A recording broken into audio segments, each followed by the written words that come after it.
Donc le premier truc qu'il nous demande, c'est d'ici de créer deux structs, un struct date et un struct student, qui ont cette forme-là. Et d'ailleurs, il nous propose aussi de créer ces fonctions-là. Bah, déjà, je vais juste les recopier directement là. On va faire un fichier spécial, comme ça, on voit aussi comment gérer plusieurs fichiers.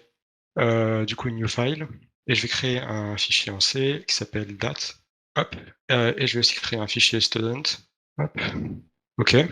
Vous voyez que d'ailleurs, quand on crée notre fichier hash ici, il nous met automatiquement des ifdef, defined et endif. Alors ça, c'est pourquoi? C'est parce que le compilateur, donc il va compiler notre langage, enfin notre programme, pour que l'ordinateur puisse le comprendre. Il est un peu bête et des fois il va charger le fichier hash plusieurs fois. Et du coup, il va créer plusieurs fois la même fonction avec le même nom. Et du coup, il va nous créer des erreurs parce qu'il va trouver plusieurs fois des fonctions avec le même nom. Du coup, ce qu'il faut faire, c'est lui dire de charger nos fonctions qu'une seule fois. Et pour ça, eh ben, on va faire un if en fait. On va se dire si ndef, donc not defined, cette variable-là, et ben on va la définir. Ensuite, on va mettre toutes nos fonctions ici, là. Et à la fin, on va finir notre ndif. Et du coup, ça veut dire que la première fois qu'il va venir, student_h n'est pas défini, donc is not defined. Donc il va entrer dans le if, il va définir student_h, il va enregistrer nos fonctions et il va finir le if. Et après, quand il va revenir plus tard, student_h sera défini et donc il va pas faire ce if et il rechargera pas nos fonctions une deuxième fois. Donc voilà, c'est à ça que ça sert. Et on va juste copier-coller notre struct. Du coup, on voit que il a ici un nom qui a un array de 30 caractères et un last name qui a un array de 30 caractères aussi. Une date d'anniversaire qui est un struct date. Et donc, pour qu'il sache ce que c'est date, parce que date c'est ce qu'on va mettre ici, je vais le copier-coller direct. On va copier-coller que ça. Hop, ok. Pour qu'il sache ce que c'est date, il faut l'inclure, parce que sinon il nous dit unknown type. On va faire un include avec des guillemets, parce qu'on inclut un fichier à nous. Quand on met des trucs comme ça, je sais pas comment ça s'appelle, et ben ça va inclure une librairie globale. Donc là, on met des guillemets, et notre header, c'est date.h. Voilà. Du coup, il va charger tout ce qui est dans date.h, et donc il va maintenant connaître notre type date. Ensuite, on va avoir un numéro d'étudiant qui est un long, donc en gros c'est comme un int, mais qui peut stocker plus de nombres, et une moyenne qui est un double. C'est comme un float, sauf que ça peut aussi stocker plus de nombres, donc plus de précision. Ok. Dans date, qu'est-ce qu'on a? On a juste un struct avec un jour, un mois, une année. Voilà, et on va mettre nos fonctions aussi. Donc cette fonction, ça va être la fonction qu'on va utiliser pour demander à l'utilisateur d'entrer une date. Là, ça va être pour l'afficher. Et compare, ça va être pour les comparer. Petite précision aussi dans les headers, donc dans les fichiers .h ici. Vous voyez qu'on met juste je sais plus comment ça s'appelle, la signature de la fonction. Du coup, on n'est pas obligé de mettre les noms des paramètres, c'est facultatif. C'est pour ça qu'ici, il les met pas. Parce qu'en soi, vu que après, on n'a pas d'implémentation comme on pourrait avoir dans un point C par exemple, et ben on n'a pas besoin que des paramètres aient un nom. Et donc là, vu que readDate, on se doute qu'ici ça va être une date, on n'a pas besoin de dire que c'est une date. Ok, on va aussi ajouter nos fonctions pour les étudiants, donc c'est pareil, read et display. Et on va commencer. Alors dans date.c, on va créer notre fonction qui va lire une date depuis le clavier. Ok, donc là on va créer notre fonction qui doit avoir le même prototype que ce qu'on a défini ici. Là on va commencer à créer notre date. Donc là il faut bien lui donner un nom. Et vous voyez que déjà on utilise un pointeur vers une date. Ça c'est parce que comme le prof il avait expliqué en cours, date c'est un struct. Donc ça contient plusieurs données. Bon, ici il y en a que 3, donc c'est pas terrible, mais ça peut être un struct de beaucoup plus gros. Par exemple, vous voyez qu'ici c'est déjà un peu plus gros, en plus dedans il y a un struct imbriqué. Et du coup, plutôt qu'à chaque fois que de le copier plutôt en mémoire pour pouvoir le réutiliser, on va directement donner la référence de ce struct. Et donc ça va permettre d'éviter d'avoir à le copier, et donc de pouvoir gagner de la place en mémoire, quoi. Parce qu'on va juste donner un pointeur, on va pas redonner tout d'un deuxième struct. Du coup, pour readDate, bon, c'est assez trivial, ça va juste être un scanf. Hop, un scanf. On va lire un anti/d, anti/d, anti/d, pas en slash d. Ensuite, on va mettre les paramètres. Alors les paramètres, il faut dire qu'on veut prendre notre date. Et sauf que comme c'est un pointeur vers la date, c'est-à-dire que c'est pas juste la date, c'est en fait c'est une adresse en mémoire, et ben il faut dire qu'on va récupérer la valeur de cette date. Et donc il faut mettre une flèche. En fait, ça revient au même que de récupérer la valeur du pointeur, puis d'utiliser un point. Ok? Donc là, on peut utiliser la flèche pour dire qu'on veut accéder à la valeur qui est là-dedans. Et comme c'est un scanf, il faut utiliser toujours l'adresse de cette entrée. Ok, ensuite, on va faire pareil avec le mois. Donc là encore, c'est l'adresse, et ici, il faut utiliser la valeur. Et là, on va faire pareil avec l'année, date, year. Ok, donc là, on a fini notre readDate, en fait, ça suffit. On va faire notre displayDate avant de tester, comme ça, on pourra On va tester plus simplement. On va donner un nom à notre paramètre. Ok, et notre display date, ça va être encore plus simple, ça va juste être un printf slash n. Ok, et donc là, pareil, on va devoir utiliser la flèche pour dire qu'on veut récupérer la valeur de la structure qui est pointée par ce pointeur. Donc on fait day, month et year. Et pour le printf, on veut pas l'adresse comme ici, on veut juste directement la valeur, donc on n'a pas besoin d'esperluette, on peut juste laisser ça comme ça. Et ça suffit, donc là on a fait déjà nos deux premières fonctions. Donc attends, on va juste les tester vite fait dans le main.c. Alors pour les tester, il faut les importer d'abord, donc on va faire le include. Hop, date.h, on va enlever ça, et on va mettre un date, et on va faire un read date de notre date, puis un display date de notre date. Alors qu'est-ce que j'ai fait? J'ai juste créé un pointeur vers une structure date, ça sert juste en gros à créer la variable date, et je la mets dans read date et dans display date. Avant de la créer, je pense qu'en même temps, je peux l'allouer en mémoire, parce que sinon, il va juste me créer la variable. Et après, quand ici, je vais lui dire, elle n'aura pas été créée en mémoire. Et donc, pour ça, on va utiliser un malloc. Un malloc, je pense que quand vous commencez à connaître comment ça fonctionne, stdlib. Il faut mettre toujours ici avant le type, un pointeur vers le type, et ensuite sizeof in date. Ok, et donc maintenant, si je commence, ce qu'il va faire, c'est qu'il va m'allouer une structure dans la mémoire. Donc au début, elle est vide, mais il y a une place pour elle dans la mémoire qui est réservée. Ensuite, il va me demander de read date. Donc là, il faut que je mette la date, par exemple le 0101 2000. Et ensuite, il va me l'afficher. Bon, il enlève les zéros, mais c'est pas très cool. Donc on va continuer. On a créé notre date. Bon, ils disent de faire un autre format, mais on va garder à la française. Moi, j'ai une question. Ouais. Pourquoi tu tu utilises malloc pour date Parce qu'en fait, regarde, alors, peut-être que ça va marcher ici, mais si j'utilise pas malloc, il va me créer la variable. Mais après, quand je vais l'entrer en mémoire, bon, ça va aussi fonctionner. Ici, dans le date, il va me l'allouer en même temps que je vais définir les trucs. Mais donc du coup, je peux garder ça sera peut-être plus simple. Mais en gros, ça revient au même que quand tu crées un array vide, avant de le créer, tu vas d'abord le réserver une place dans la mémoire. Et les structures, en soi, tu peux faire pareil. Voilà, c'est plus simple enfin, c'est plus propre de allouer avant. Ok.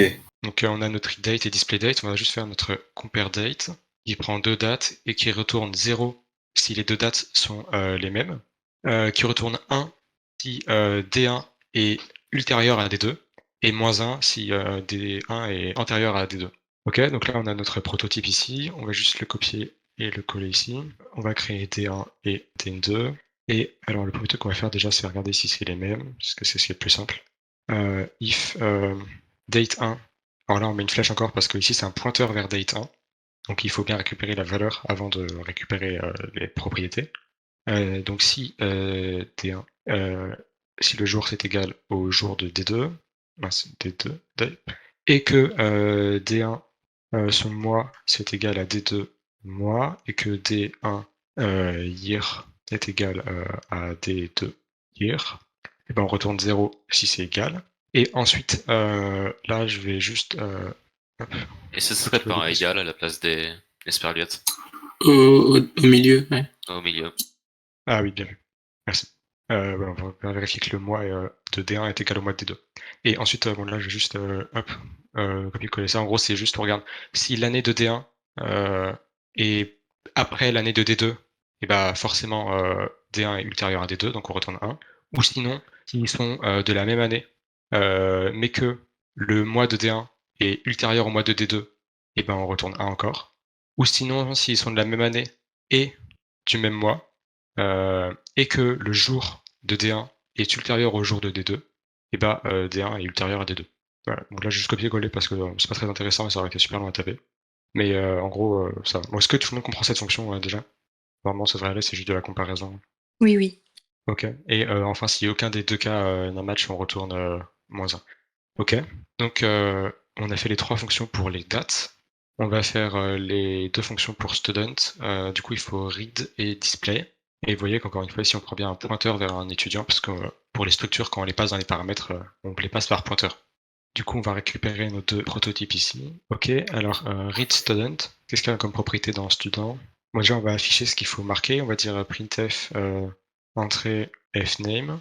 Et on va mettre un scanf, espace, un scanf. Du coup, pour fname, on veut mettre un string, parce que ça va être son nom. Et alors là, déjà, il faut mettre un nouveau paramètre. Student, on utilise une flèche encore une fois parce que c'est un pointeur vers la structure. Et fname. Et alors là, on n'a pas besoin de mettre d'esperluette. Pourquoi? Parce que fname, c'est un tableau.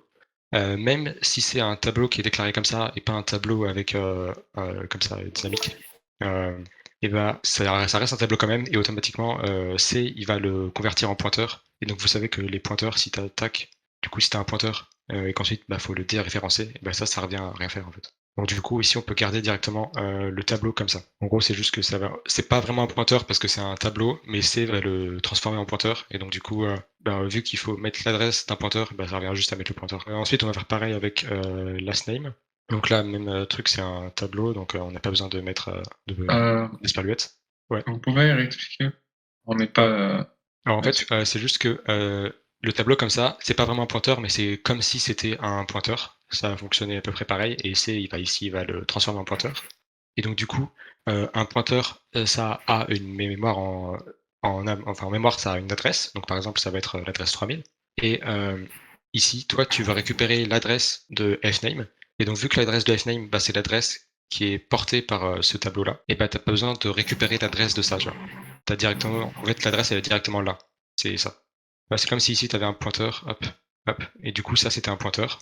Et bah vu que c'est un pointeur, t'as pas besoin de récupérer son adresse. Donc ça, c'est quand c'est des quarts et des listes. Hein. C'est pas forcément parce que c'est un quart c'est juste le type de ce que le tableau tient. Mais c'est parce qu'en fait c'est un tableau. Et en fait les tableaux ou les pointeurs, t'as pas besoin de les déréférencer ici avec une esperluette. Parce que c'est directement un pointeur en fait. Et que scanf il attend une adresse en mémoire. Donc si c'est une liste, on n'a pas besoin de mettre. Non. Si dans le scanf, t'en as pas besoin. Mais par exemple, juste après, là, on va mettre fname. Ici, on va mettre sa moyenne. Sa moyenne, ça va être un double. Double, c'est LF. Et ici, par contre, il faut bien mettre un pointeur. Parce que average, c'est juste un nombre. Hop, ici, c'est un double. Donc, il faut mettre bien son adresse. D'accord. Okay. Merci. Okay. Pas de souci. Entre les deux, on va faire un printf enter date. Bitdate. Et pour ça, on va pas s'embêter, on va juste appeler readDate. Et du coup, il faut donner student sa bdate. Et comme je le rappelle, readDate attend un pointeur. Bah, du coup, ici, il faut donner le pointeur, donc l'adresse. Pour la même raison que ici, on avait un pointeur et on le donne directement. C'est comme si, en fait, c'est comme si hop, on avait fait comme ça. En fait, c'est un cran à chaque fois de décalage. Alors là, on a un pointeur et donc on donne l'adresse du pointeur. Et donc ici, on a une valeur et donc il faut donner l'adresse de la valeur. Ok, donc ensuite, il manque juste son numéro d'étudiant. Tac, enter number, et ça va être numstud. Et c'est un long, donc ça va être un long digit. Je pense que les pourcents comme ça, vous n'avez pas besoin de les retenir. Mais voilà, enfin juste les principaux comme un int, c'est %d, et string, c'est %c, %s. C'est quoi LF? LF, c'est pour long float, parce que comme j'avais dit, average c'est un double, et double c'est comme un float mais un plus grand, et donc LF c'est double en fait. Ok, merci. Et comme ici numstud c'est un long, et long c'est comme int mais en plus grand, et vu que int c'est d, bah, c'est long d quoi. Ok, ça marche. Voilà, on a fait read student, maintenant il faut juste faire display student, et ensuite on testera.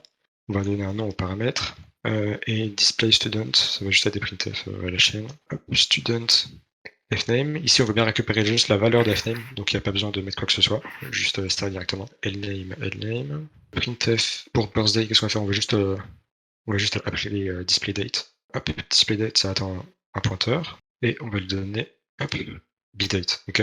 Donc là c'est comme ce qu'il y a ici, c'est juste que bdate c'est la valeur, comme displayDate attend un struct, il faut bien passer l'adresse du struct. Ensuite on va faire average, donc là c'est encore une fois %lf, c'est student average, et printf number c'est un %ld numstud. Ok, donc là je crois qu'on a affiché toutes les propriétés, ok c'est bon. Et maintenant on va tester ça ici. Alors pour ça il faut inclure les fonctions, donc on va inclure student.h. On va mettre ça de côté. On va créer une variable qui va contenir notre structure. Et on va faire un read student et un display student. Et ça devrait suffire. Ok, enter fname ABC. Ok, 01 2000. Par exemple, il a 18. Et son numéro d'étudiant, c'est ça. Ok, fname, c'est bien ABC. DEF. Ici, c'est bien la date. 18. Alors, il l'a converti en nombre à virgule, mais c'est normal. Et son numéro d'étudiant, c'est bien ce qu'on a entré ici. Ok, est-ce qu'il y a des questions contrairement à truc d'étudiant? Ouais. Tu peux redire pourquoi des fois tu mets les superluettes et des fois pas? Ou ça dans les scanf? Ouais, dans les scanf. Ok, dans les scanf, c'est parce qu'en fait ici fname c'est pas vraiment un pointeur, mais on va compter ça comme un pointeur. Et donc un pointeur, ça contient une adresse en mémoire, par exemple ça 5000. Et donc, scanf, il attend justement une adresse en mémoire. Et donc, si tu lui donnes fname, en fait, ici, et ben, c'est comme si tu lui avais donné, par exemple, 5000 directement, tu vois. Là, par exemple, si c'est student fname.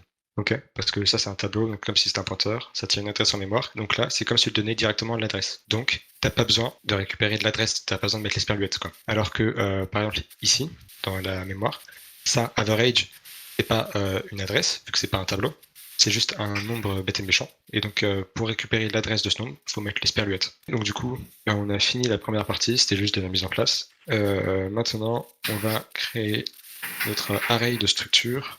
Alors, il va définir une classe. Alors, ça fera qu'on l'utilise pas avant la toute fin, donc on va la faire à la toute fin. Donc ça, on s'en fiche pour le moment. Alors déjà, il faut une fonction readArrayStudent qui va remplir un array d'étudiants, comme ça. Alors, on va copier-coller la signature. On va la mettre dans notre student.h. Donc là, student.h, on va mettre notre readArrayStudent. OK. Et donc, on va récupérer ça et on va écrire cette fonction. Donc, vu qu'il faut lire une liste, on va faire un for, égale 0, i plus petit que size, plus. On va mettre un printf pour qu'on sache quoi faire. Fill information for student, on va donner le numéro de l'étudiant, enfin le numéro de l'index. Et ensuite, on va juste appeler readStudent. Et alors là, qu'est-ce qu'on met en mémoire? Vous voyez qu'ici, ils nous disent de mettre un pointeur. Et donc ici, si je prends array index i, là, c'est la valeur du struct qui est à l'index i dans cet array. Mais nous, on veut pas la valeur, on veut l'adresse, vu que c'est un pointeur. Parce que si on donnait la valeur, il va copier la structure, nous on veut pas ça. Et donc, il faut donner l'adresse avec l'esperluette. Et voilà, on a fait notre fonction. Et il n'y a rien besoin de retourner, parce qu'à chaque fois, elle modifie directement l'array.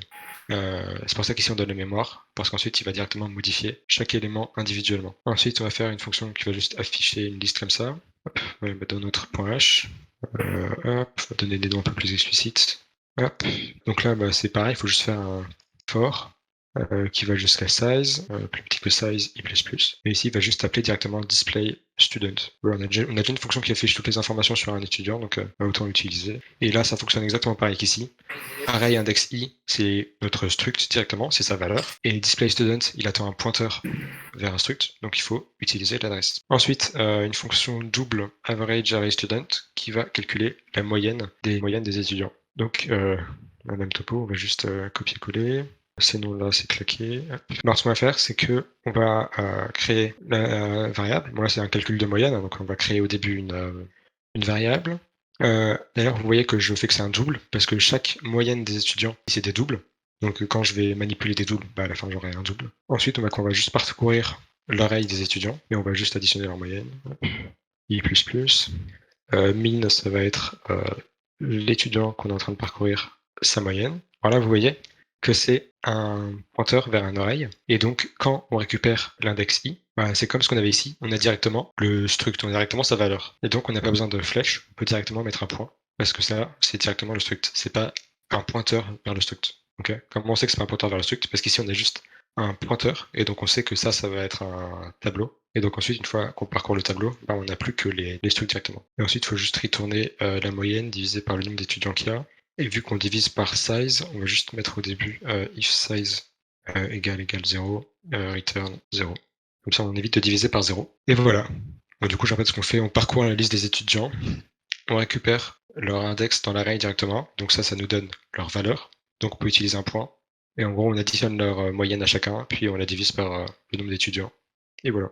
Ensuite, on a une fonction de max, en fait, ça va calculer la meilleure moyenne. Hop, donc on va copier-coller ça.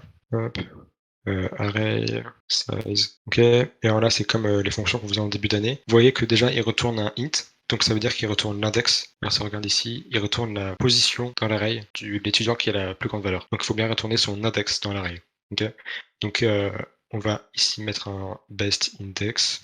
Au début, ça va être rien. Et ensuite, on va parcourir l'array. Je vais changer ça juste après, mais ça, on comprend facilement. Ok.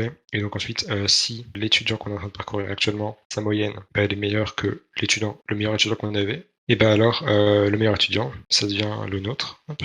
Et à la fin, on retourne best index. Ok. Tout le monde comprend ça. Ça, c'est juste de l'algo. Ici, pareil, index i, c'est un struct. C'est la valeur directement, donc on peut utiliser un point.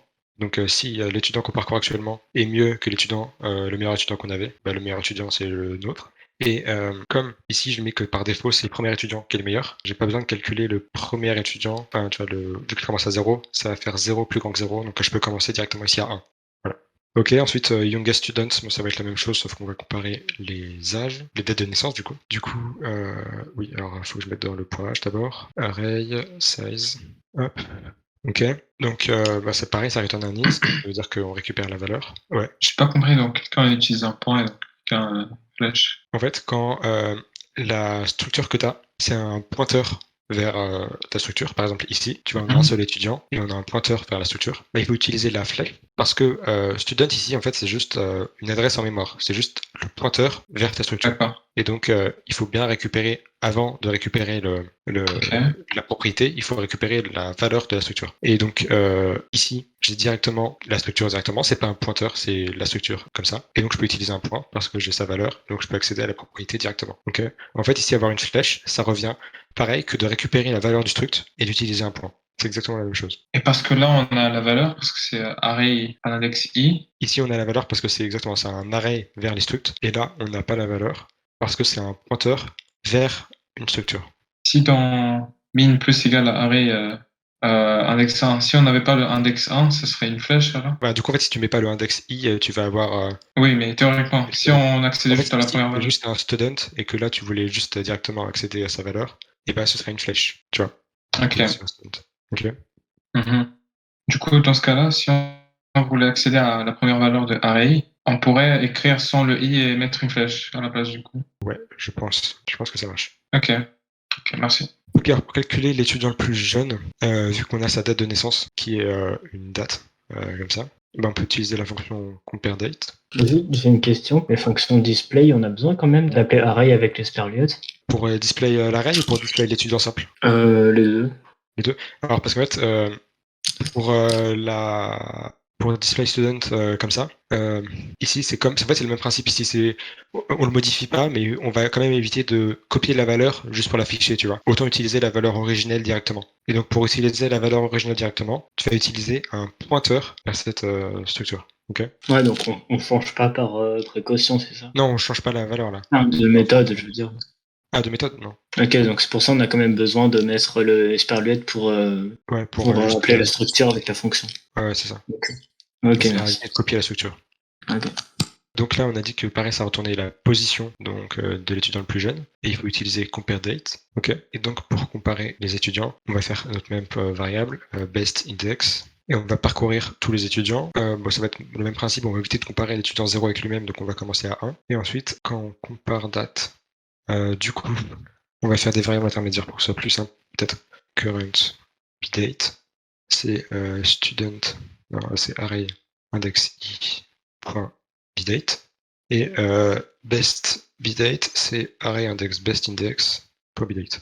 Ok, donc là j'ai juste récupéré date de naissance de l'étudiant qu'on est en train de parcourir actuellement et la meilleure date de naissance qu'on ait. Et ensuite on va les comparer. Alors vous voyez que là on a juste le struct directement, on a la date. Et ici il nous demande un pointeur. Donc on va utiliser un esperluette. Et alors là il faut le mettre dans le bon ordre. Ça va être le best index et le current bdate. Pas best index, pardon, ça va être best bdate. Et si ça c'est égal à -1, et bah best index c'est i. Alors là ce que j'ai fait, je répète encore une fois, la date d'anniversaire actuelle c'est current bdate. La meilleure date d'anniversaire c'est celle-là. Ici on utilise leurs adresses en mémoire pour éviter d'avoir à copier les structs. C'est le même principe que ce qu'on avait plus haut ici avec ça. Okay. Et compareDate, il va nous dire si... je me suis trompé. Il va nous dire si... il va retourner -1 si elle est ultérieure à celle-là. Et donc, vu qu'on veut le plus jeune, bah, c'est ce qu'on veut. Et donc, si ça retourne -1, bah, le meilleur qu'on ait, c'est l'actuel. Et à la fin, on retourne best index. Ok, c'est bon pour tout le monde ça? Ok. Alors, youngest student, du coup, c'est fait. Read class. Alors, class étude, c'est un type qui nous avait fait créer au début. Et on va créer un fichier pour ça. New file. On va appeler ça class. Ok. Ici, on va mettre notre struct. Type def struct. Et là, c'est class T. Ok. Et il faut quoi comme valeur? Il faut un membre listud qui a un array dynamique d'étudiants. Ok, donc un array dynamique c'est un pointeur en fait. Donc on va juste avoir un array dynamique d'étudiants. Il faut que j'importe les étudiants. On va avoir un array dynamique d'étudiants. Hop, list stud. Ensuite on va avoir quoi? On va avoir un nbstud qui est le nombre d'étudiants et haveclass qui est la moyenne de la classe. Ok, donc on a int nbstud et double average. Et notre fonction readClass qu'on va créer tout de suite. Bon, je vais appeler ça class T. Ok. Alors, on va aller dans class.c et on va créer notre fonction readClass. Alors, qu'est-ce qu'on va faire en fait on va tout simplement utiliser notre fonction ici là qu'on avait fait, arrayStudent. Parce qu'en fait, dans notre classe, on a un array d'étudiants et donc autant utiliser directement la fonction faite pour ça. Ok, donc on va utiliser read arrayStudent. Du coup, notre array d'étudiants ici, c'est juste, pardon, c'est classe, pour ça que je vais t'embrouiller. Classe listStud. Et la taille, on va partir du principe qu'elle existe déjà dans notre truc. Hop, c'est nbstud. Ok. D'ailleurs, je pense que je vais juste tester les fonctions d'abord des étudiants. Donc ici, on a readStudent. On va peut-être créer un array d'étudiants. Donc pour créer un array d'étudiants, on va mettre un S. On va faire un malloc. Donc là, on fait un malloc parce que c'est un array. Là, il n'y a pas de secret. On va dire qu'il y a 2 étudiants. 2 fois size of student. Ok. Donc là, je vais juste créer un array d'étudiants qui est vide, mais qui a une place en mémoire qui est allouée. Ensuite, on va faire read arrayStudent, qui nous demande du coup l'array d'étudiants et la taille. On va mettre amount. Ok, ensuite on peut faire un printf directement, enfin un display arrayStudent amount. Ok, et je vais peut-être juste mettre des espaces entre les deux. Et on peut tester aussi d'ailleurs l'average. Ça va être un double. Average student. Non, ça va être un long float. C'est juste là pour tester pour que nos fonctions fonctionnent, comme ça ça marche. Ensuite, on va dire aussi tester le youngest. Du coup, ça va être l'index, donc ça va être un int. Il y avait aussi best average. Du coup, best average, ça nous retourne un int. Du coup, il faut rentrer toutes les données. Hop, on va dire qu'il a 18, 2, 3, 4, machin. B, du coup lui on va dire qu'il est né plus tard, par exemple en 2000, on va dire qu'il a 17, et son numéro d'étudiant on s'en fiche. Ok, donc là on a bien les deux structs, bon c'est pas très lisible, mais l'average du coup c'est 17,5, on a bien l'average entre 17 et 18, donc c'est bon. Le meilleur étudiant, best average, c'est 0, donc ça c'est l'index, et donc en effet le meilleur c'est le premier qui a 18. Et le plus jeune, pardon, c'est le deuxième, et en effet c'est bien plus jeune, parce que le premier il est né en l'an 1000 et le deuxième en l'an 2000.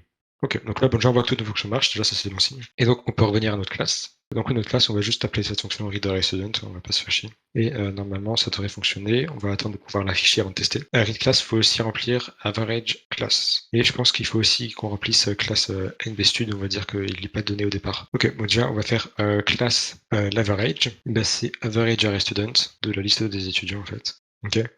On va dire que nbstud au départ il n'est pas défini et donc on va faire un scanf %d nbstud. Hop. Ok, bon ici je répète, nbstud c'est juste un nombre, c'est un int, c'est le nombre d'étudiants et donc il faut bien mettre notre scanf comme on faisait en début d'année avec l'esperluette parce qu'on veut bien l'adresse du nombre qui est stocké ici. Ensuite une fois qu'on aura mis notre nombre d'étudiants, bah, ici on peut l'utiliser pour la taille de notre array et ici aussi. Et ici, je définis bien notre propriété average avec la fonction qu'on avait créée qui permet de calculer la moyenne de la liste d'étudiants. Ok.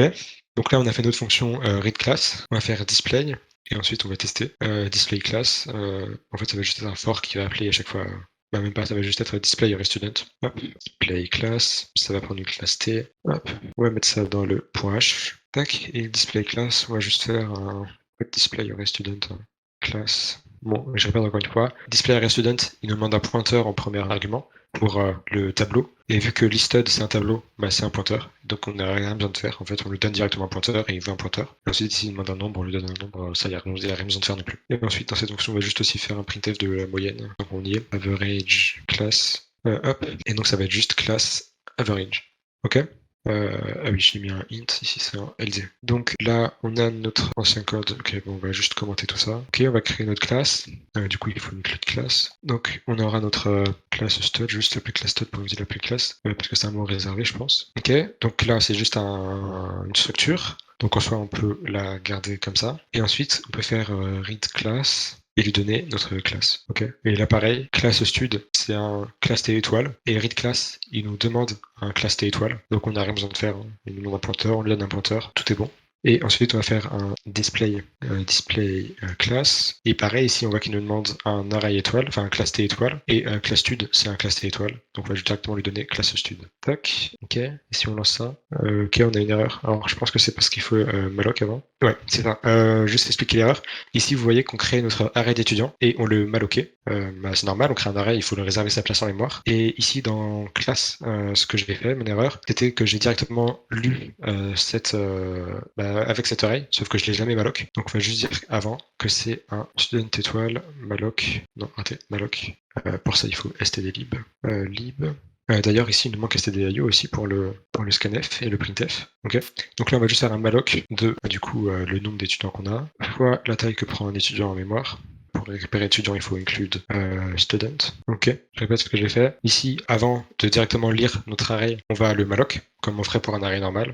Et donc pour ça, on a juste le nombre d'étudiants fois la place que prend un étudiant en mémoire. Hop. Et ça suffit. Voilà, c'est ce qu'on fait en temps normal. Et ici, il nous dit que c'est un double. Oui, c'était bien, bref. Ok, maintenant si on arrête ça et on le relance, hop. Pourquoi est-ce qu'il veut pas? Ok, vous avez juste oublié d'afficher. Enter and name, donc son last name ça va être ça, sa bitdate 01-2000, sa moyenne 18, son nombre on s'en fiche. Ah, parce qu'au début il m'a demandé la taille de... On va rajouter un printf ici parce que du coup c'était pas clair. Student amount, ok. J'ai oublié de donner la classe stud, c'est pour ça. Du coup, student amount, on va dire par exemple j'en veux 2, voilà. Et donc là, je peux créer mon premier étudiant qui est né par exemple en 0101-1000. Il a 18 de moyenne, ça c'est son numéro. Ensuite, je fais mon deuxième étudiant, monsieur B, 0101-2000. On va dire qu'il a 14 de moyenne, ça c'est son numéro d'étudiant. Ensuite, du coup, il me les affiche bien, comme on avait dit ici, là, display class. Il va m'afficher le premier avec toutes les bonnes informations. Le deuxième avec les bonnes informations, la moyenne de la classe, 16, entre 14 et 18, c'est bon. Et voilà, là on a fini le truc sur les classes. Est-ce qu'il y a des questions? Ouais, c'est parfait. Ici, pour rappel, j'utilise bien les flèches parce que c'est un pointeur vers la classe. Classe, c'est juste un struct, c'est pas un array. Ok, ici pareil. Voilà. Ensuite, il nous demande de free. Ouais, parce que list_stud c'est un array dynamique et donc une fois qu'on a fini de l'utiliser, il faut le free. Et donc, on va créer une fonction pour ça. Peut-être un powerkill, mais ok. Classe T. Tac. Et donc là, il faut juste free. Hop, si on récupère notre classe. Et il faut juste free l'adresse de notre liste. Free prend une adresse pour qu'il sache exactement ce qu'il a besoin de free. Et voilà, donc là c'est notre liste. On récupère son adresse et on free ce qu'il y a à cette adresse. Et donc une fois qu'on a fini notre programme, free class stud. Voilà. Ok. Du coup, on peut faire un array de structure dynamique si ça vous va. Juste une question. Ouais. Est-ce que students, faut que tu le free aussi, non? Parce que tu le mets malloc. Ici, oui, ici, il aurait fallu le free aussi. Ok. Ici, j'aurais dû faire un free de l'adresse de student. D'ailleurs, je pense que je vais poser l'adresse. Hop. Aligne-toi, voilà. Ouais, totalement. Alors, un array de structure dynamique. On n'a pas vraiment. Enfin, moi, nous, en cours, je crois pas qu'on ait vu exactement ce que c'est une structure dynamique, mais on va voir exactement ce qu'il nous dit de faire. Déjà, il nous dit on va manipuler un array de pointeurs sur des structures. Donc là, on avait quoi dans classe H? Par exemple, on avait un array de structure directement. Pareil ici, on avait un array de structure. Là, ça va être un array de pointeurs sur des structures. Bon, me demandez pas ce que c'est l'avantage, je ne sais pas vraiment. Mais on va faire ça. On va écrire une fonction qui retourne un étudiant et qui fait quoi? Qui retourne un pointeur sur une structure de type étudiant qui est alloqué dynamiquement par la fonction. Ok, on va faire ça. On va mettre ça dans student, dans le point H d'abord. Ok, student. Donc, juste mettre void, comme ça on précise bien qu'il n'y a pas d'argument. Donc là, on voit bien qu'il retourne un pointeur sur une structure. Donc on va faire ça.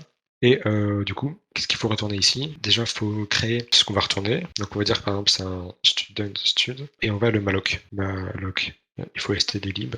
Donc on va malloc juste un étudiant. Donc c'est 1 fois la taille d'un étudiant. Et on va retourner stud. En théorie, on pourrait directement retourner ça. On pourrait faire ça. En théorie, on pourrait directement retourner ça, mais autant créer une variable intermédiaire, ça permet de mieux comprendre. Ok, donc en fait, on va créer un pointeur sur un étudiant. Et donc là, vu qu'on crée un pointeur sur l'étudiant, il faut bien le malloc par contre. C'est comme quand on crée un array. Et on va le retourner. Ok, donc on va faire notre fonction créer étudiant, ça c'est bon. Il faut changer le membre list_stud de classe stud, ok, pour que ce soit un array. Vous voyez que c'est un array de pointeurs sur des étudiants. Pas juste de faire un student étoile, parce que ça en a déjà. Il y a un array sur un pointeur d'étudiants. Du coup, qu'est-ce qu'il faut modifier ici? En fait, il faut juste rajouter une étoile. Voilà, comme ça on a un array sur des pointeurs. Du coup, il faudra modifier plein de trucs ici, parce que list_stud c'est plus du tout bon. Ok. Du coup, ici on malloc, ça c'est toujours bon. On peut juste le lancer une fois, comme ça il nous aide. Voilà. Oui, non, évidemment, ici, du coup, il faut créer un. En fait, liste stud, vu que c'est une liste de pointeurs de trucs, et il faut mettre 2 étoiles, comme on a précisé ici. Du coup, ici, on crée une liste de pointeurs. Donc, il faut bien préciser qu'on veut la taille d'un pointeur et pas la taille d'un étudiant. Ensuite, ici, liste stud, du coup, on veut récupérer sa valeur. Parce que maintenant, sinon, ça va être un pointeur de pointeur. Et lui, il demande juste un pointeur. Donc, il faut récupérer la valeur. Vous comprenez pourquoi? En fait, on a un pointeur qui pointe vers un pointeur. Et en fait, ça va être un tableau pointeur. Et qui pointe vers une valeur. Et reader et student, en premier paramètre, il nous demande juste un pointeur vers une valeur. Donc, il faut récupérer la valeur de ça. Et pour récupérer la valeur, on utilise l'étoile. Donc, en fait, ça va récupérer la valeur de ça. Donc, ça va nous donner ça. Et ok, est-ce que ça marche? Hop, on va tester ça. Student amount, on va mettre 2. Fill information A. Ok, ça c'est pas ouf. Ah oui, parce que du coup, ici, on a créé une liste pointeur sur des étudiants et on n'a pas malloc cette liste. Donc en fait, on va juste faire for int a = 0, a est plus petit que classe nbstud a ++. En fait, pour chaque élément de la liste, on va malloc un étudiant. Et donc on va faire list stud index i, c'est égal à create student. Donc maintenant quand on fait 2, on entre le nom, ok, il met pas d'erreur, 0101 1000, hop, une 18, enter number, hop, B, 0101 2000, hop, voilà. Et free, le free, ah oui, du coup, évidemment, le free, il prend pas l'adresse, il prend directement le pointeur. Et voilà, je pense même qu'on pourrait faire un free de chaque élément de la liste. Et donc, du coup, qu'est-ce qu'on va faire? On va faire un for qui va parcourir tous nos étudiants. Et pour chaque étudiant, on va malloc ce qu'il a pris en mémoire. Et ensuite, on va malloc, on va free ce qu'il a pris en mémoire. Et ensuite, on va free l'array. Et donc, ici, j'entre pour un étudiant, A, 0101 2000. Sa moyenne, c'est 18. Hop, son nombre, on s'en fiche. Il n'a pas réussi à free. Pourquoi? Ça m'aide pas du tout. Est-ce qu'il faudrait mettre ça? Attendez, parce que je suis pas sûr de pourquoi ça fait ça. Hop. Ok, c'est ça. Du coup, je reviens sur ce que j'ai fait. Du coup, ici, on a notre liste de pointeurs sur des étudiants. Donc en fait, c'est un peu comme une liste de dimensions. Sauf que la deuxième liste, à chaque fois, sa taille, c'est 1. Donc on a une liste de pointeurs sur des étudiants. Donc pour chaque élément de la liste, il faut allouer un pointeur. Et ensuite, pour chaque élément de la liste, dans ce pointeur, on va y mettre un étudiant. Et notre create student, si on regarde ce qu'elle fait, elle malloc la taille d'un étudiant. En fait, c'est comme si on faisait une liste en 2 dimensions, sauf que la deuxième dimension, à chaque fois, elle faisait 1. Ensuite, on lit notre classe. Ici, il faut bien récupérer la valeur de la classe, parce que on nous demande un pointeur vers la liste. Ici, pareil. Ici, pareil. Et ici, on va free en 2 temps. D'abord, on va free la deuxième dimension, en fait, chaque élément de la liste. Et ensuite, on va free la liste en elle-même, la première dimension. Quelles sont les conséquences? On s'en fiche. Wait the function, program main, donc nous ça marche, donc il n'y a pas de problème. Et ensuite, files and structures, ça honnêtement, on n'a jamais vu ça en cours, et je pense pas qu'il y aura ça au DE. Donc s'il n'y a plus de questions sur les étudiants et les listes de structures, les structures, tout ça, je peux peut-être répondre à vos questions, ou alors on peut voir les linked lists. Okay. Pour la toute dernière partie, là où on devait faire un pointeur sur un array, tu peux juste résumer comment on fait globalement? Ouais, alors déjà le premier truc qu'on a fait, c'est changer la structure ici, parce que du coup c'est un array de pointeurs. Donc en gros, c'est genre, dit grossièrement, on rajoute une astérisque à chaque fois, non? En gros, ouais, c'est ça. C'est juste du coup sur le malloc où ça va un peu changer, parce qu'il faut malloc les 2 dimensions, quoi. Okay. Ah oui, on pointe sur un array, c'est ça? Non, en fait, on a un array qui pointe sur des structures. Attends, je peux peut-être... oui, d'accord. C'est bon. Pourquoi alors les arrays sont en 2 dimensions? Je sais pas du tout pourquoi est-ce qu'il veut qu'on fasse ça. En fait, faire un array qui pointe sur des pointeurs, ça revient à faire un array en 2 dimensions. Attends, je pense que je peux... Ah oui, ok. Alors, parce que genre un array, c'est déjà un pointeur en soi, non? Ouais, c'est ça. Ah, ok.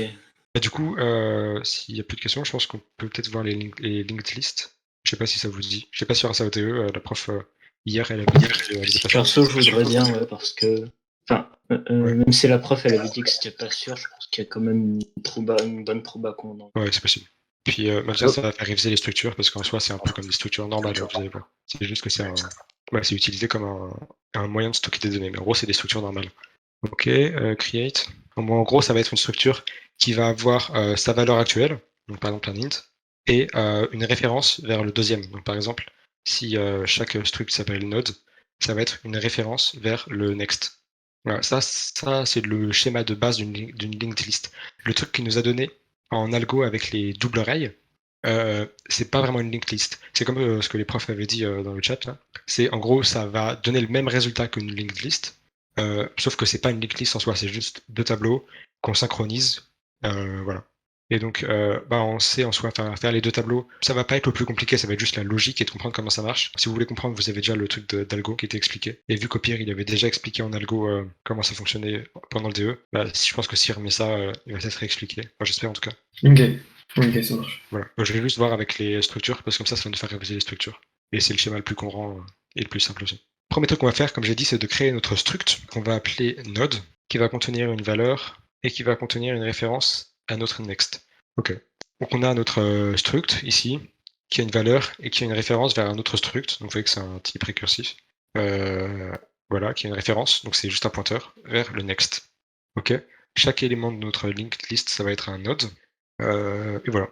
Donc le premier truc qu'on va faire, c'est déjà d'allouer notre liste. Alors notre liste, tout ça, ça part d'un head, donc du début. Parce qu'ensuite, pour aller aux éléments suivants, il faut juste suivre la liste. Ok, donc on va juste créer notre premier élément, à partir duquel on va pouvoir accéder à toute la liste.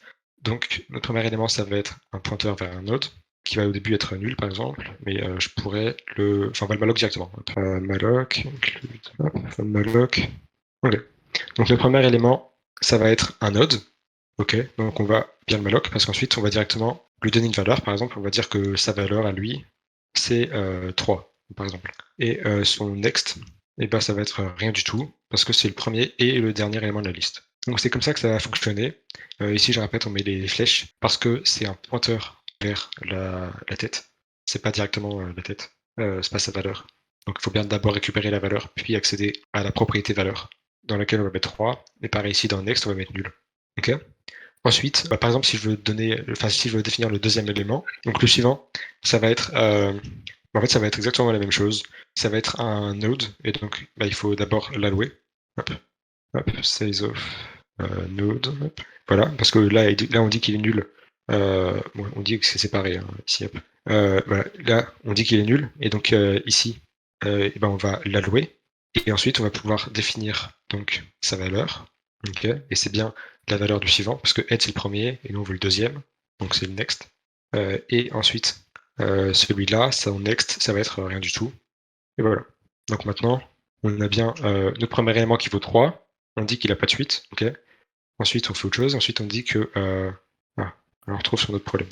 Voilà, c'est parce que ça va laisser aller poser problème. Attendez, juste tester si ça fait... si je fais comme ça, hop, struct node... Et qu'ensuite, je fais, on va appeler ça node A, juste pour tester. Hop, type def, struct node A, node. Là, ça fonctionne ou pas? Ok. En gros, c'est parce que c'est pas ce qui me semblait, on peut pas faire de type récursif directement comme ça en C. Donc, on va juste créer notre struct qui s'appelle node, qui se récurse lui-même. Et ensuite, on va dire que notre type def, du coup, là, c'est node T pour le type def. Hop, c'est notre struct node. Voilà, en gros, ça change rien, c'est juste pour que C puisse nous laisser faire du récursif. Du coup, ici, il faut que je change pour mettre le nouveau type def. Donc, du coup, je répète, ici, on alloue la première valeur, on lui met 3, il n'a pas de suivant, on fait des trucs. Ensuite, le suivant, on lui réserve une place en mémoire. On dit que sa val, ça va être 4, par exemple. Et on dit qu'il n'a pas de next. Et voilà. Donc là, on a fait une linked list de 2 éléments. Ok, ensuite, on va faire un truc pour l'afficher. On va faire un print list. En soi, l'idéal, je vais d'abord appeler la fonction, même si elle n'existe pas encore, ce serait de print list avec la tête. Alors pour ça, on va avoir un void print list, parce qu'elle ne retourne rien, notre fonction, elle va juste afficher, qui va prendre donc la tête, et qui va afficher chaque élément. Alors là, on ne peut pas faire un for, on pourrait pas d'ailleurs, parce qu'on ne connaît pas le nombre d'éléments dans la liste, on connaît juste le premier, donc on ne peut pas faire de for. Du coup, on va juste faire un while, et donc pour ça, on va créer d'abord un élément qui est notre élément actuel, et ensuite, tant que notre élément actuel n'est pas nul, donc tant qu'on n'est pas à la fin, on va afficher printf, c'est un nombre, on va faire printf, hop, current val. Et current, c'est égal à current next. Ok. Donc là, ce qu'on fait, c'est simple, c'est qu'en fait, au début, on dit donc que que le nœud qu'on affiche actuellement, c'est le premier. Si c'est pas nul, on affiche sa valeur, puis on passe au suivant. S'il est pas nul, on affiche sa valeur, puis on passe au suivant, et ainsi de suite. Donc au moment où c'est nul, ça va sortir du while, et hop, on aura fini d'afficher. Ici, vous voyez qu'on demande un node T étoile, donc un pointeur vers un node, et head, c'est un node T étoile. Ça tombe bien, ici, on n'a rien besoin de modifier. Hop, on nous demande un node T étoile, on donne un node T étoile, tout est bien. Et maintenant, si on lance, hop, on a 3 et 4. Pourquoi? Parce qu'ici, notre valeur c'est 3 et le suivant c'est 4. Alors ensuite, on voudrait faire une fonction pour ajouter à la fin de la liste, parce que à chaque fois faire des next, c'est pas pratique. Donc on va faire une fonction qui va s'appeler par exemple void push to end. Push to end. Donc ça va prendre la tête, ça va prendre la valeur qu'on veut mettre, et alors là, vu qu'on connaît pas la taille de la liste et qu'on veut ajouter à la fin, en fait on est obligé de parcourir toute la liste pour arriver à la fin. Donc là, vous comprenez pourquoi? On peut pas directement dire d'aller à la fin. Du coup, en fait on va faire quasiment la même chose que ça. On va faire un node d'étoile qui va être parce qu'en fait ça va nous servir de parcourir la liste. Tant qu'il y a un suivant, donc tant que le suivant n'est pas nul, donc en gros tant qu'on n'est pas à la fin quoi, tu vas au suivant. Ok. Et maintenant on sait que current ça va être la fin. Et donc on peut dire que ça va être le dernier élément. Donc on peut dire que son suivant, en fait ça va être pareil qu'ici, on peut dire que son suivant ça va être un malloc, hop. Puis son suivant, sa valeur, ça va être la valeur qu'on a donnée en paramètre. Et son suivant, ça va être rien du tout. Ok. En gros, on a fait pareil qu'ici, sauf que pour arriver à next, on a dû faire une boucle. Et voilà. Donc maintenant, si je fais par exemple push to end, je donne la tête. Encore une fois, on demande un node T étoile. Notre head, c'est un node T étoile, donc on peut directement la donner. Hop, et je mets 5, comme ça fait 3, 4, 5. Hop, et donc là on a 3, 4, oui, parce que peut-être que j'affiche la liste après. Hop, je vais juste mettre un séparateur parce que sinon on va pas comprendre. Ok, donc là on a bien 3, 4, puis 3, 4, 5. Ok, c'est bon pour tout le monde, push to end. J'ai une question, moi. À la place des. Tu sais, tu mets des flèches à chaque fois, tu peux pas mettre des points, genre par exemple current.next. En fait, non, c'est pareil que tout à l'heure quand on avait les étudiants. C'est que head ici, c'est un pointeur vers un node. Et donc du coup, en fait, ça va être une adresse en mémoire. Par exemple, ça va être 5000. Et tu peux pas accéder à la valeur next de 5000, parce que 5000, c'est juste une adresse. Et donc pour ça, il faut que tu récupères la structure qui est dans l'adresse 5000 et son suivant. Et donc pour ça, il faut faire une flèche. Si tu fais juste .next, tu vas accéder à 5000.next. Ça n'existe pas. En fait, faire une flèche, ça revient exactement au même que de récupérer la valeur qui est dans cette adresse, donc de récupérer la structure en fait, puis d'appeler sa valeur. Ok. Ok, parce que dans mon projet en C de mémoire, tu sais, vu qu'on avait la face, point la colonne, point la ligne, bah moi je savais fonctionner en faisant des points. Bah, c'est parce que tu dois passer directement la structure sans passer un pointeur vers la structure. Ouais, si tu fais ça, là, faut que je mette des points partout. Là, il va me mettre plein de problèmes. Mais voilà. Du coup, tu as dû faire comme ça. Mais en soi, oui, les deux sont possibles. Hein. C'est juste que là, on a un pointeur vers une structure, donc il faut utiliser les flèches. Ok. Et juste pour ceux qui ne savent pas, put, c'est comme printf, sauf qu'on peut pas on peut pas insérer de variables, genre on peut pas faire des %s, tout ça. Et que ça ajoute automatiquement un retour à la ligne à la fin. Donc voilà. Je vais peut-être l'utiliser pas mal ici pour faire des séparateurs comme ça. Ok, donc on a un push to end. Maintenant, ce qu'on pourrait faire, un push to start, un push to head, un push to core en fait. Alors, avant d'ajouter au début, faut savoir ce qu'on va faire. Et alors, il y a 3 choses à faire. La première, ça va être le début de créer un node. On va juste créer un node, voilà, le malloc. Et donc, il va être relié à rien. Ensuite, on va mettre son next. Donc, on va définir son next comme étant la tête actuelle. En gros, c'est pour l'ajouter avant la tête. Et ensuite, la troisième étape, ça va être de modifier le head global ici pour qu'il pointe vers sur le nouveau head, sur le nouveau tout premier élément, parce que sinon il va pointer vers le deuxième élément. Donc modifier le head global en quelque sorte. Et alors, pour modifier ce head global, ça va être compliqué parce que vous voyez que notre variable, elle est définie ici, et que nous, on va la modifier dans notre fonction. Alors pour ça, on pourrait faire de 2 manières, et je vais faire les deux. La première, ça va être de retourner le nouveau head, et comme ça, quand tu crées un node, en même temps, tu vas redéfinir le nouveau head, vous allez comprendre. En gros, ce qu'on aura à la fin, ce sera head est égal à push. Donc, on n'a pas encore la fonction, donc elle n'existe pas, mais en gros, on va pusher à head, et on va dire que sa valeur, par exemple, c'est 2. On va mettre push start. Ok, et on va mettre return, parce que c'est celle qui return. Ok, donc du coup, elle return un head, donc c'est un node T étoile, comme ici en fait, push start. Du coup, elle prend le head actuel, donc c'est un node T étoile encore une fois, et une valeur qui est un int. Et qu'est-ce qu'on va faire? Alors on va suivre nos 3 étapes. Push start rate. On va suivre nos 3 étapes. On va d'abord créer un node qui est relié à rien, qu'on va juste le malloc quoi. Node T, new node, ça va être un node T malloc, size of node T. Ok, donc là il est créé en mémoire. Ensuite, on va faire notre étape 2. On va faire un new node, sa valeur. Donc là, pareil, un new node, c'est un pointeur vers un node, donc il faut utiliser une flèche. New node val, là, ça va être la valeur qu'on lui a demandé. Et new node next, là, ça va pas être nul, ça va être le head actuel. Ok, en gros, c'est pour l'ajouter avant le head. Et ensuite, du coup, le nouveau head, c'est notre nouvel élément, vu qu'on l'a ajouté au début. Donc, on veut return ça. Return new node. Et new node, d'ailleurs, vous voyez que c'est bien un node T étoile et qu'on return un node T étoile, donc ça correspond. Tout est bon. Ça, c'est un moyen de vérifier. D'ailleurs, en C, c'est pratique vu qu'il y a les types. Vérifiez toujours que, par exemple, quand vous forcez malloc à être de ce type-là, bah, c'est le même type que votre variable. Quand vous retournez quelque chose, c'est bien le type que vous avez défini en haut, etc. Ça peut aider à trouver des erreurs. Et voilà. Hop, on va afficher la nouvelle liste. Du coup, au début, on a 3, 4. Ensuite, on ajoute à la fin 3, 4, 5. Et ensuite, on ajoute 2, 3, 4, 5. On ajoute au début. Et du coup, c'est bon. Et du coup, la deuxième manière, c'est que plutôt que de retourner et de assigner nous-mêmes, et c'est la fonction qui va le modifier. Et donc, pour ça, il faut donner un pointeur vers le pointeur. Vous allez comprendre. En gros, ça va être quasiment la même chose. Je vais juste faire un modify parce que c'est celle qui modifie. Hop. Elle return du coup rien. Et elle prend un pointeur vers un autre pointeur. Juste ici, pour montrer à quoi ça va donner à la fin, on va faire juste en fait un push start modify. Et on va prendre du coup notre head. Et on va mettre 1. Et alors, je décortique ça. Bon, attendez, d'abord, je vais juste finir la fonction. Donc, en gros, ça fonctionne pareil. On crée un nouveau node. On lui donne une valeur. On lui dit que le suivant, c'est head. Et d'ailleurs, ça change un peu. Le suivant, c'est la valeur qui est pointée par head. Okay. Parce que là, head, en fait, ici, dans notre cas, head, ça va être un pointeur vers la structure. Et donc, du coup, ici, il faut bien donner que next, c'est A. Donc, c'est bien la valeur de head. Quand on met l'étoile ici, ça récupère la valeur de ça, donc ça donne ça. Et next, on veut que ce soit ça. Donc, c'est bon. Okay, ensuite, on retourne rien, du coup. On va juste modifier head directement sans rien demander à personne, en modifiant sa valeur pour que ce soit le nouveau node. Ok. Donc là, pareil, on dit que la valeur, donc en gros ça, et c'est notre nouveau node qu'on vient juste de créer. Voilà. Et du coup, ici, si je prends l'adresse, c'est parce que, en fait, c'est pour créer ce P là qui est avant.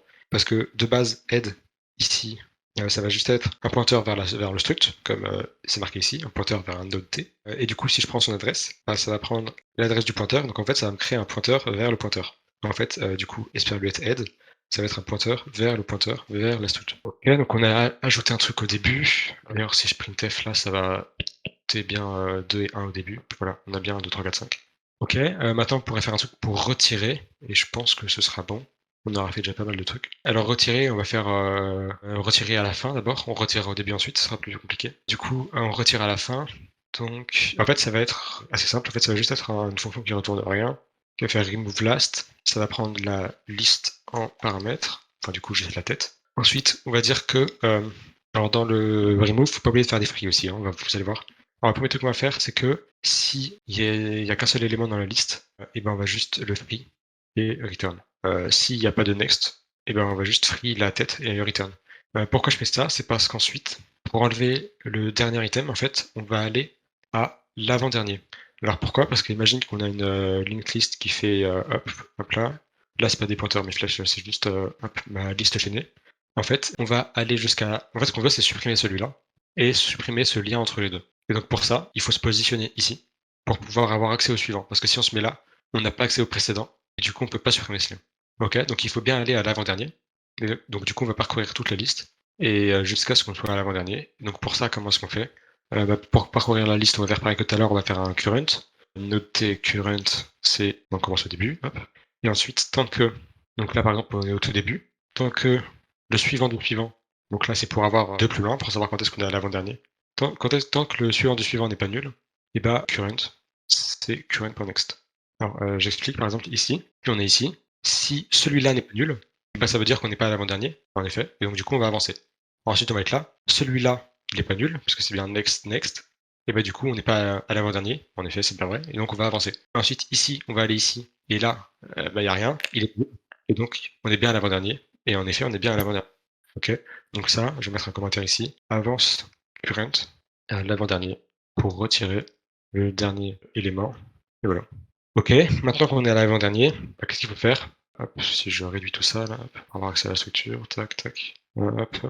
Ok, il faut juste free le next, donc on va faire un free de current next. Ok, en fait on va free le next, donc celui-là on va le supprimer, et on va dire que on va supprimer les liens symboliques maintenant, que le next c'est nul.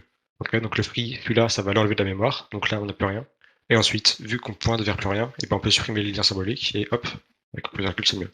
Là aussi, si je fais remove last, hop, printf, output, tac, on vérifie que ça marche à chaque fois. Hein.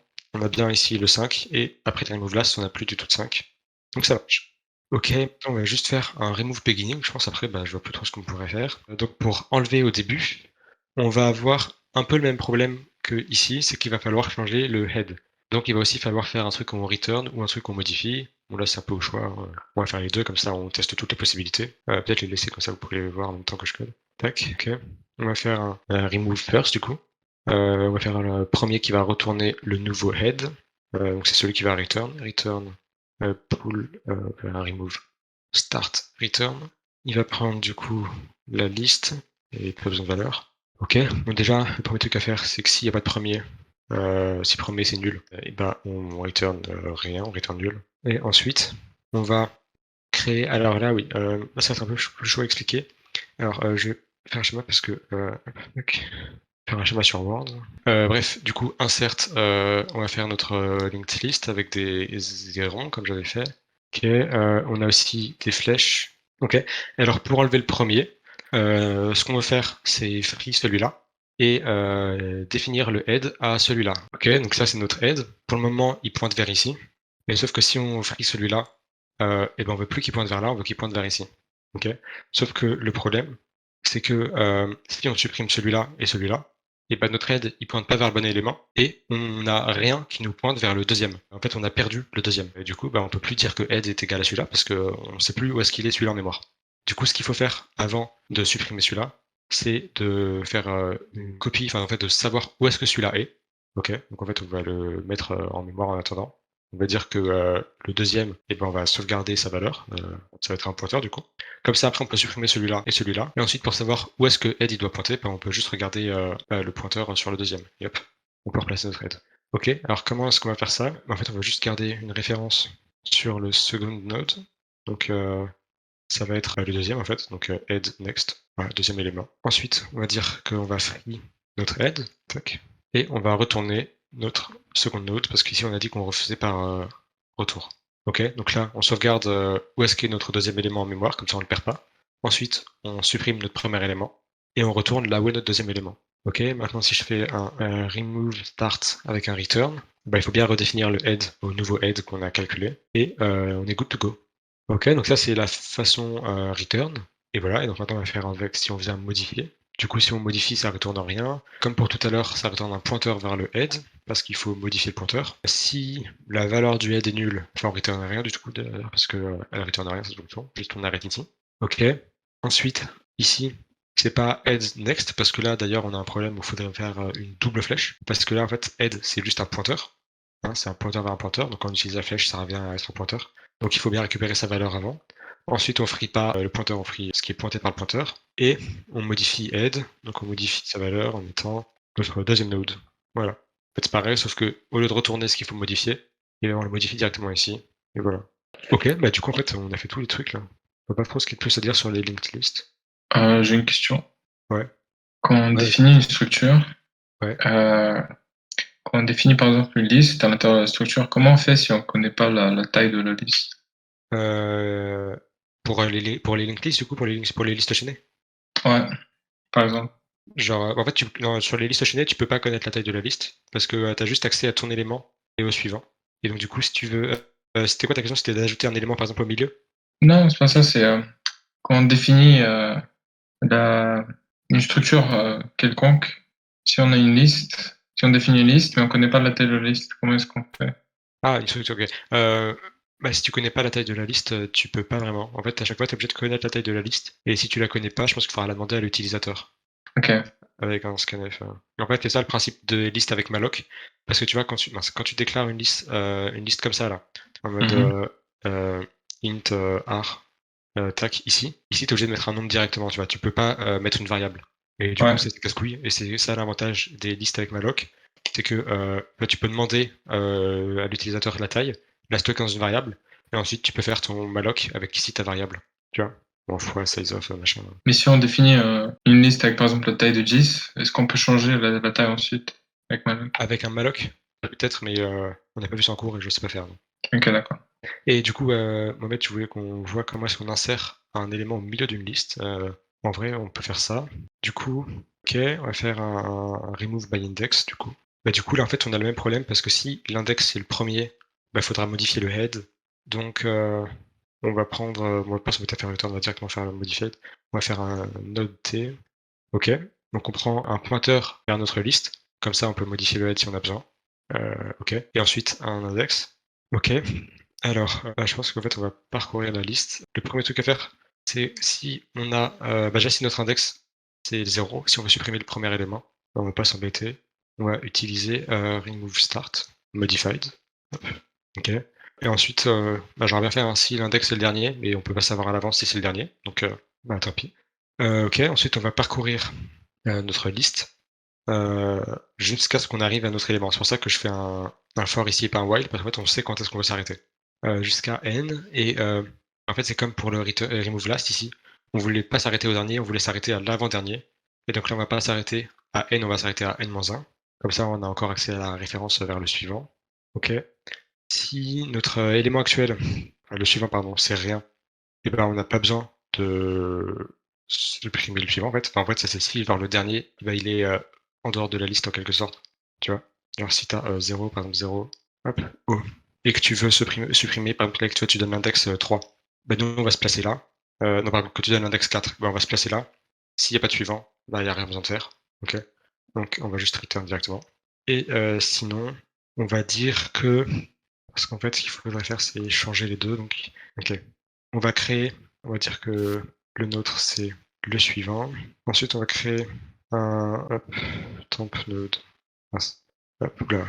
Current index next. Ok, donc en fait, current, tu vois que ça va être l'index qu'on veut supprimer actuellement. Par exemple, si on demande l'index 2, et bah current, ça va être cet élément-là, quand on est ici, là. On est sûr qu'ici, current, c'est le bon élément. Ok. Donc, temp node, c'est le suivant. On va même appeler ça next node. Ok. Et on va dire que le suivant, c'est égal au suivant d'encore après. On va prendre ça ici. On va expliquer. Next node next. Ensuite, on va free next node. Ok. Ok, attends, avant, on va juste tester, voir si ça marche au moins. Ah non, mais je suis con, c'est current index égale nul. Si on n'a pas de current index, on arrête là. Hop, du coup, oui, voilà. Ok, donc là, on avait mis que ça supprimait l'index 2, ça se fait bien 0, 1, 2, l'index 2, valeur 3. Et d'ailleurs, je pense même que pour que ça supprime l'index, en fait, non, c'est bon. Ok, l'index, alors j'explique la fonction. C'est que si l'index c'est le premier élément, on va faire un remove start, parce que le remove start c'est un truc un peu spécial, il faut modifier le head, tout ça. D'ailleurs, c'est pour ça qu'ici on demande un pointeur vers un pointeur, c'est si jamais on veut supprimer le premier. Ensuite, on va parcourir la liste. Donc imaginons que notre liste c'est ça. Hop, je vais le mettre là. Au début, on va partir du début. On va aller jusque, par exemple, si on veut supprimer celui-là, si on veut supprimer celui-là, on va aller jusqu'au précédent. En fait, ça va servir à savoir s'il est nul. S'il est nul, et t'as rien besoin de faire. On va faire un return ici. Bon, ça c'est un peu un cas spécial, mais c'est toujours bien de le gérer. Ok. Et s'il est pas nul, on va se placer là. Ok. Donc en gros, maintenant, au début, notre pointeur, enfin notre curseur, il est ici. Et ensuite, s'il est pas nul, on va se déplacer ici. Ok. Et du coup, ce qu'on fait, c'est que on prend le suivant, hop, next node, donc current index next. Ok. Et on va dire que notre actuel, attends, c'est un mauvais exemple, ça, mais hop, ça va être plus simple de gérer comme ça, que notre actuel index suivant, donc celui-là, ça va être le suivant index suivant. Donc en fait, ça veut dire que celui-là, la flèche, elle va plus pointer vers lui, mais en fait, elle va pointer vers lui, le deuxième. Et donc en fait, ça a supprimé celui-là. Enfin, ça l'a pas vraiment supprimé, ça veut juste dire qu'il est plus utilisé nulle part dans la liste. Et ensuite, c'est pour ça qu'on le free, comme ça on le supprime pour de bon. En fait, on supprime pas, enfin, la façon dont je l'ai fait, mais ensuite, tu pourrais le faire assez simplement. C'est juste qu'il faudrait s'arrêter un peu avant. Tu supprimes pas directement celui-là, tu supprimes celui qui suit celui que tu as demandé. C'est pour faire, en fait, ça sert à faire aussi le off by one. Comme si tu vois, tu supprimes l'index 2, ça fait 0, 1, et tu as supprimé le deuxième. Là, pour le coup, il y a plus grand chose à voir. Hein. Ok, merci beaucoup. De rien. Je te souhaite une bonne soirée. Ouais, bonne soirée.